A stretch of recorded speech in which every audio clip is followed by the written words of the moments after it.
இன்றே டவுன்லோட் செய்து உங்கள் ஃபேவரட் ஷோக்களை என்ஜாய் பண்ணுங்க.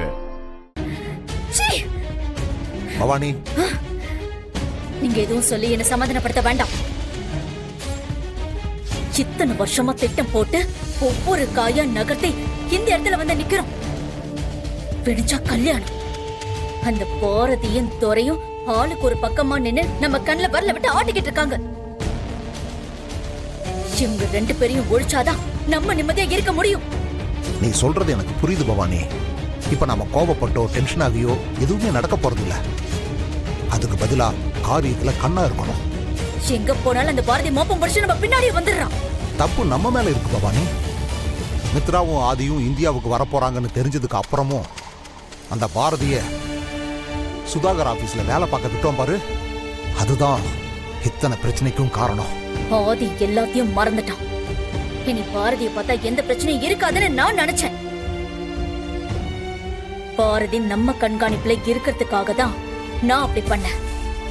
ஆனா ஆதி இப்படி அவ பின்னாடியே போவான்னு நான் கொஞ்சம் கூட நினைச்சு பார்க்கவே இல்லை.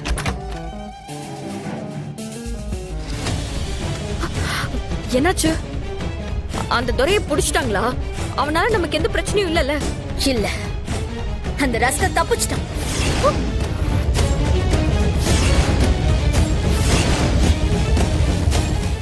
என்ன சொல்றீங்க? துரை தப்பிச்சிட்டானா? ஐயோ, இப்படி என்ன நடந்துச்சு? எல்லாத்துக்கும் அந்த பாரதி தான் காரணம். பாரதியா? பாரதி அப்போ அவங்க வந்தாளா? அவன் நாங்க இருக்கிற இடத்துக்கு வரல. ஆனா அந்த பிரியாவை பார்த்துட்டான். ஐயோ, நீங்க சொல்றதெல்லாம் கேட்கும் போது எனக்கு தலையே சுத்துது. அவ இப்படி பிரியாவை கண்டுபிடிச்சா? தெரியல. அவ என்ன யோசிக்கிறா, என்ன பண்ணான்னு கொஞ்சம் கூட கண்டுபிடிக்கவே முடியல. நீங்க சொல்றத வச்சு பார்த்தா துரை உயிரோட இருக்கிற விஷயம் பாரதிக்கு தெரிஞ்சிருக்கும்னு நினைக்கிறேன். இல்ல, அதுக்கான வாய்ப்பு கிடையாது. இதுக்கு மேலையும் அவளை விட்டு வைக்கிறது சரியா வராது.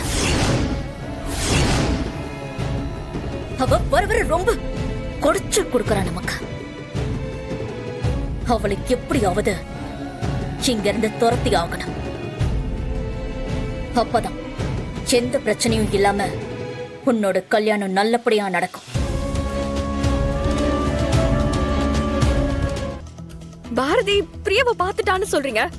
அப்படின்னா கண்டிப்பா துரை உயிரோட இருக்கிற விஷயம் அவளுக்கு தெரிஞ்சிருக்குமே. இல்ல மித்ரா, அதுக்குள்ளேயே நம்ம ஆளுங்க பிரியாவை போட்டு தள்ளிட்டாங்க.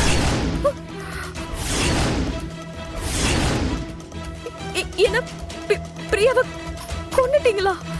ஆமா மித்ரா, அந்த பாரதி எவனோ ஒருத்தனை கூட்டிட்டு வந்து பிரியா இருக்கிற இடத்துக்கு வந்து எல்லாரையும் அடிச்சு போட்டுட்டு அவளை கூட்டிட்டு போற நேரம் பார்த்து அந்த பிரியாவை உயிரோட விட்டா பாரதிக்கு தோற உயிரோட இருக்கிற விஷயம் தெரிஞ்சிரும்னு நம்ம ஆளுங்க கத்தியால அவளை குத்திட்டாங்க. இருந்தாலும் அந்த பிரியாவை பத்தி விசாரிக்க சொல்லணும். என்னங்க, நம்ம ஆளுங்கிட்ட சொல்லி அந்த பிரியாவுக்கு என்னாச்சுன்னு பார்க்க சொல்லுங்க. சொல்றேன்.